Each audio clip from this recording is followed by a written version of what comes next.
would have been Great Britain West. And with the Spanish Armada, again, if the Spanish had made it to England, they would have conquered it, and England would never have had a rise of the middle class and never then would have had the Industrial Revolution. Because at that time, in medieval times and later, well into the 15, 16, even 17 and 1800s, in Catholic countries, there tended to be a rich class and a poor class. There wasn't much of a middle class. Yeah, either you were a peasant or you were, wealthy, living from the peasant. Right. Yeah, because the church always allied itself with the rulers, and the church had great power and sway over the average person. I'm not. This is not anything to castigate the Catholic Church in any way. This is just a historical fact. Countries that had Catholic rule, for instance, Spain, Portugal, and Italy, and places like that, never, for a long time anyway, didn't develop a middle class, while the northern European countries that went Protestant immediately began developing middle classes like Germany, Sweden, Norway, the Netherlands, and even England. So there's a distinct difference between the two styles of culture, between those that were controlled by the Catholic Church and those that weren't. And that means that our Industrial Revolution probably could have been delayed another 1, 2, even 3 centuries. Oh, yeah. We wouldn't be technically advanced now. Well, you're right. And, I just was thinking while we were talking, didn't Hitler actually start out with all his ships to invade England, and a major storm erupted, and he turned around, and then he never did it again? And I think that storm saved Britain from being invaded.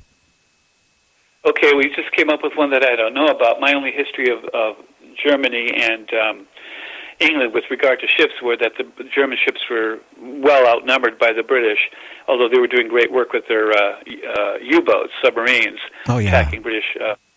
But I believe that the British had the Germans blockaded in their northern ports, and that was their only access was out through the North Sea. Well, but if there was a storm involved, I haven't heard about it, but now I'm going to check it out. You need to check it, because at the beginning of World War II, very early on, Hitler had, his troops, they had the landing barges, they had all this stuff, and they were ready to invade Britain. And then a major storm erupted, and then they canceled it, and then that was their only time, whatever it was, to do it. And, that was it. And if he would have been able to do that, I think the war would have drug out so much longer. Yeah, absolutely it would have. If England had been invaded, again, major critical crisis point in history, it would utterly have changed the geographic map of the world in the sense, well, I should say the geopolitical map of the world utterly forevermore. Oh, again, these things seem to happen at very critical points in history, and they always seem to promote the growth of the human race in the direction of technology and more modernization. If any of these things had happened, it would have completely, utterly interfered with that development.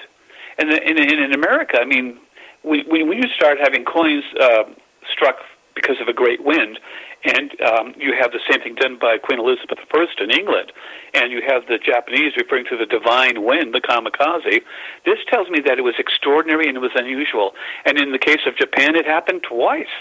Now, that's pretty coincidental. I think it's more than that. I think we've been, now people might look at me as strange, but the talk of aliens and UFOs, Antarctica, Linda Morton Howell's talked about, this underground base that it's going around on the internet big time, where she's, talking about it, that she interviewed some SEALs that gave her information that this underground system was made a long time ago, and is actually still even functioning, which, our scientists can't understand. Like, you go deep 200 feet under the ice, and it's 69 degrees. There's all these, Inca and all these other, Egyptian writings on the ceiling.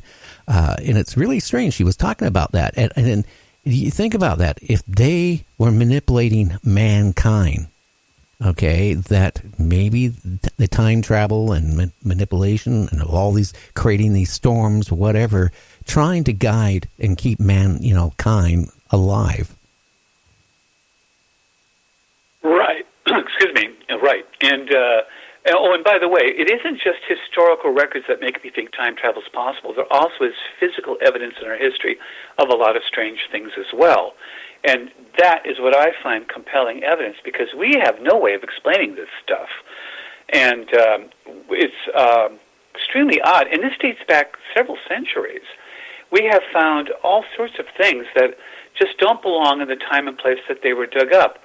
For instance, a pot was dug up, and it was in coal, lumps of coal, and it dated way back.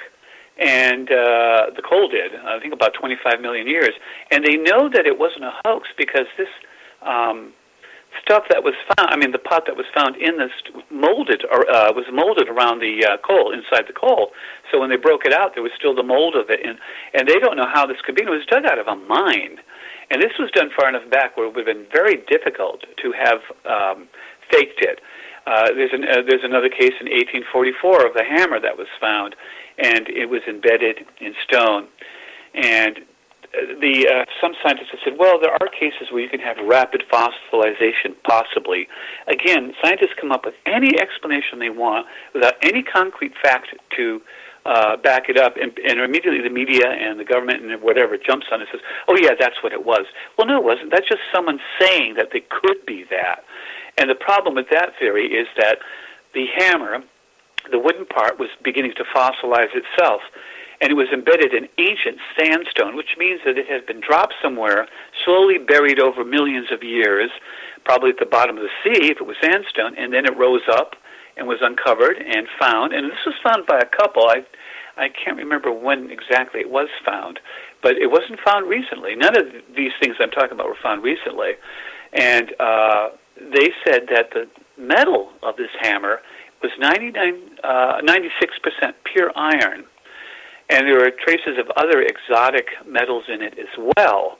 And, of course, scientists completely ignore that part of it. And, by the way, that was done by a metallurgist, several actually. So, okay, how did that get there? How did they explain it? You can have rapid fossilization of the handle, but how do you explain the hammer being embedded in the in the sandstone? And I think it was sandstone. And I don't see a normal explanation for it. And there was a case of a handbell that was found inside of a lump of coal. Hundreds of these things were found from the 1800s up to the present and are still being found. Yeah, but they don't let us know about it. And there's a reason why they don't want us to know about it. Well, actually, one of them is in the Smithsonian Institute, so you can actually go there and see it. There were handbells, ladles, kettles, the pot. You name it, it's been coming up over and over and over again. And you know, archaeologists say, oh, it's an anomaly, or they say it's a hoax. Well, one of those hoax dates back to 1844. One was in 1912, and one was in 1944. So how exactly, and, you know, does some of that time and such an elaborate hoax? And then there's another one that's really compelling. Gold prospectors along the Narada River in the Ural Mountains in Russia were digging down, and they found screws, spiral-shaped pieces of metal. We call them screws, because they look like it to us. And they ranged in size from 1.5 inches of length down to the tiny size of 0.003 of a millimeter, or the equivalent of 1/10,000th of an inch. And they were made of various metals and alloys, including tungsten. Now, tungsten requires 4,740 degrees Fahrenheit to forge it, to melt it. We didn't come up with tungsten until very recently because we simply didn't have forges that could get that hot to get it. And yet these things date back at least 20,000, and some say as much as 318,000 years ago. And they have been found along several rivers in that region for a depth from anywhere from 10 to 40 feet. And they've been found in the thousands. Now, the really tiny ones are literally nano screws of some type. Who left them there? Well, you know, how and why? I don't know. See, that's where I kind of have a strong feeling. You know, and I did watch Linda Morton's video she has, you know, about the aliens and this alien underground base they found, and that, you know, all the government's been going to. And when she was talking about how old it was, that part shocked me. And she was talking about how, you know, the government's basically keeping it quiet because it would change the way we think about well, it would eliminate religions the way we know it, everything. And my feeling is that this planet has been rebooted several times. We're not the original people walking on this earth. There were people before us or something before us. And I don't know. And that's maybe... Well, here's the crux of that matter. We do have a fairly good archaeological record of the development of the human race, the species, the various off-branches of humans. You know, the so-called missing link has been more or less found, and there's always more missing links because you have all these branches of humanity, all these different types. But we do know how far they go back. How do we explain the imprint of a shoe next to a trilobite that dates back hundreds of millions of years? And scientists said, oh, well, it's probably something else. But there is stitching on the sole of the shoe that's clearly visible around the outer perimeter of it. Whoever stepped in there left a footprint that became fossilized and hung around for millions of years. And we have found other footprints that look human in the time of the dinosaurs, and scientists say, oh, well, that was just a dinosaur that had a footprint sort of like a human. Take a look at the footprints sometime. They look human. So, and those are found in Texas. So again, we keep coming up with more and more of this stuff. Now, are hoaxes possible? Yes.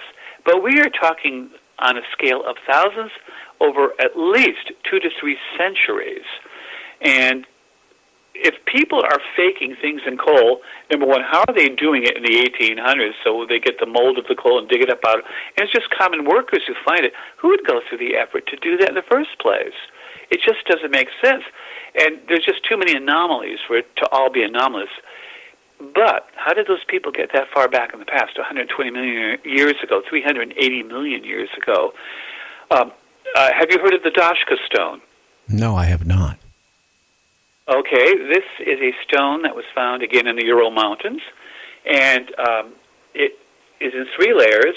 The bottom layer, I believe, is dolomite. Then there's a layer with the engraving of the map on it. It's also known as the map of the Creator. And on top of that is a clear, and scientists have no idea how this clear layer was bonded to the intermediary layer and the bottom layer. And they examined it, and they are convinced, the scientists at the college in Russia that examined it, that this thing is real. And estimations of the map's age range widely. Some say none of it is more recent than 3,000 years, and they say the stone, for instance, could go back 120 million years. But the map itself depicts the area, and it depicts rivers and things, and on it shows huge dams. It shows a vast irrigation system, and it shows channels for water, as if someone was terraforming the earth. And scientists estimate that they would have had to move over a quadrillion tons of rock and soil to have done all this. Furthermore, the map is three-dimensional and seems to have been done from an aerial point of view, maybe as high as 30,000 feet, and no one knows how that could be done. Who is doing this? I mean, who could be doing this 120 million years ago?